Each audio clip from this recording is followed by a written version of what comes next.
Now, welcome back. Joy of Jazz celebrates 25 years with over 50 musicians from more than 10 countries gracing the stages.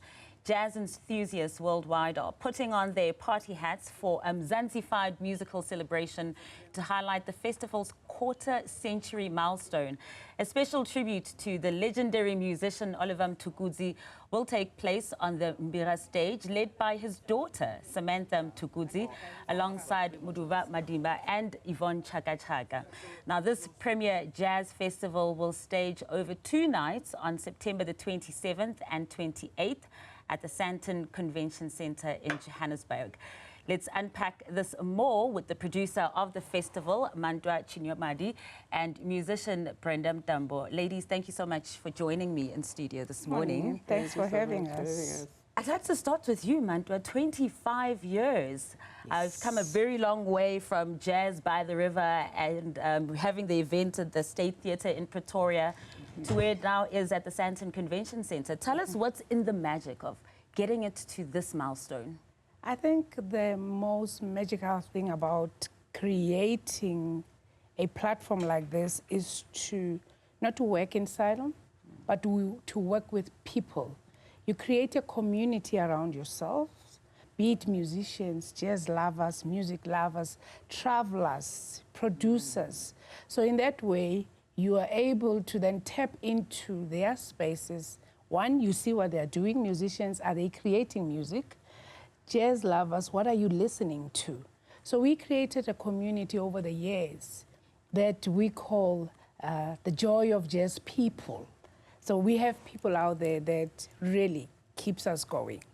And speaking of Joy of Jazz people, I mean, we have to then talk about Brenda, of course. You are going to be one of the headliners as well. What does it feel like to be a part of this Joy of Jazz people, this community? Oh my God, it really is a blessing for me. You know, I've done Joy of Jazz, I think for 3 years now. For 3 years, not every year, guys, before you see. Not every year, but, you know, to be on that stage, you know, it's everybody's art.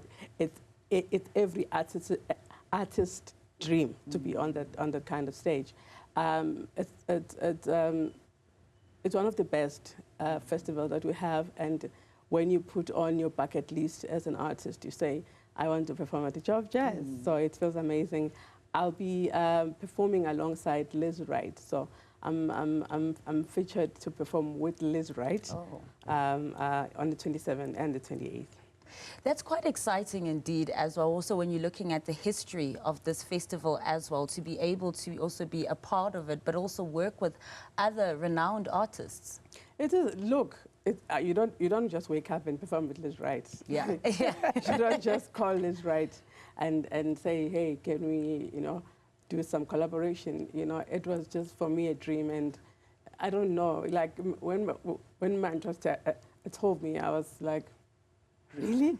And I couldn't tell anyone because I'm like, what if she's not telling me the truth? So I couldn't share the news with anybody until they shared the news, and then I started talking about it. But it's just a dream. And the importance of that collaboration that you were speaking of as well, you know, Brenda's also touching on that now, and that collaboration as well. The importance also of the generational baton being passed. I mean, just this year we're honoring Oliver Mtukudzi, but you even got his daughter. Yes. So, you know, for the music to keep living, somebody has to perform it. Yeah. You can look back at our development programs. That's when we say, we don't just have the festival without developing the people who are going to be musicians in the later stage. I mean, who best could have performed Oliver's music other than his daughter? Absolutely. Absolutely. And also just keeping his memory and also the legacy as well alive for generations to come too.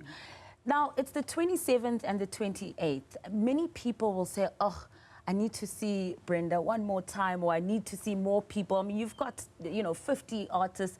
Are there any plans to extend for future festivals as well, to make sure that it's not over just one weekend? You know, our festival was mirrored on the style and I think the setup of New Orleans Jazz Festival, which runs for 2 weeks. So in future, our dream is to have a 2-weekend festival, and also that will serve the purpose of giving artists more platform and more work, you know, to come to the festival and perform. I mean, 50 artists, it's nothing compared to the artists, the list of artists that we have, especially at home. There's a lot of artists who wait, you know, are in a waiting list. It's not fair for you to wait to go to work. You know, artists create music every day of their life. They are creative. They are every day creating something. So if we have a 2-weekend or a 2-week festival with during the week with every club, venue, having performances, we will be able to then tally a bigger number at the end of the festival. And I love what you're saying there as well, Mantwa, because artists are creating music on a daily, you know, they're creatives as well.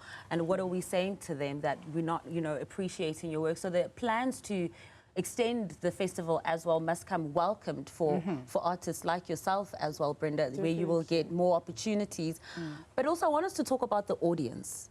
The audience at the Standerberg Joy of Jazz. It's the Joy of Jazz people, you know. Yeah. It becomes a community. What is the difference when you're performing at this particular festival? I'll tell you, because I know it very well. The audience that comes to the Joy of Jazz, they are there to listen, to consume the music, to feel, to, you know, to be in the moment. So they sit down. I remember last time I had about, at Mbira, 5,000 people sitting down, listening to music, you know, and because in our country, you know, we are dominated by mapianos. Everything is just very, very loud and very jumpy and very, you know, for anyone who comes there, I feel like they come to consume and experience and, you know, enjoy music into the fullest capacity that you can enjoy music in. So they come to enjoy the music and they enjoy it. There are different stages, but when you get in there, you find people who are listening to music. They might be dancing if there's a need to dance, but they're just music lovers. They love music. It's just the creme de la creme of music connoisseurs. For sure. Yes. And speaking of that as well, this audience that understands this genre so well too. When we look at the days of jazz music growing up, you know, the Hugh Masikelas and of course the Miriam Makebas as well, there was a strong political message as well. Do you find that as we're evolving in this music genre as well, we're still finding our strong voices and speaking out about, you know, strong messages that need to come out there? The most exciting part about music now, or the scene now, is that musicians study, research. Now, whatever they are portraying out there is their culture, is their heritage, is out of knowledge. They just don't, you know. So they carry it from Bob Brayu, Broma Miriam, when the message now is clearer and it's the message for now. They fought for the liberation. We got the liberation. Now going forward, the younger generations, you know, are singing about that. Bob Brenda, they have songs that, you know, when she belts it out, you realize that she's taking us from post to the future. And the importance of that message, Brenda, how significant is it? It's very, very important. You know, I always say, you know the country by its sound and by its message. So, you know, every time when you are in a country, the music will tell you the state of that nation. So we carry that messages. We are, you know, music, with every generation, there is a message. With every generation, as Mantwa was saying, you know, we carry a certain message. And I feel like we are carrying that message right now. There's a lot happening right now. Politically, we're talking about that. Socially, we're talking about that. So there's a lot of things that we are, you know, carrying as musicians. And also there's an issue of mental health now that is going on there. And we carry all those messages as artists. And we are the sound and the voice of the nation. So it's very important that we are sane in our minds. Like we you know, we observe what is happening around us so that the next generation can also carry on from us. I love what you're saying as well, because the messaging is evolving and being pragmatic for what we need right now. Ladies, thank you so much for joining us in studio. We're looking forward to also putting on our music hats and not necessarily dancing shoes. We're there to understand and learn the music. So thank you very much for joining us. Of course, that was Mantwa from Team Music Man, as well as Brenda Mntambo, just talking to us about the upcoming Standard Bank Joy of Jazz. 50 artists, 10 different countries. You don't want to miss that. That will be at the Sandton Convention Centre next week.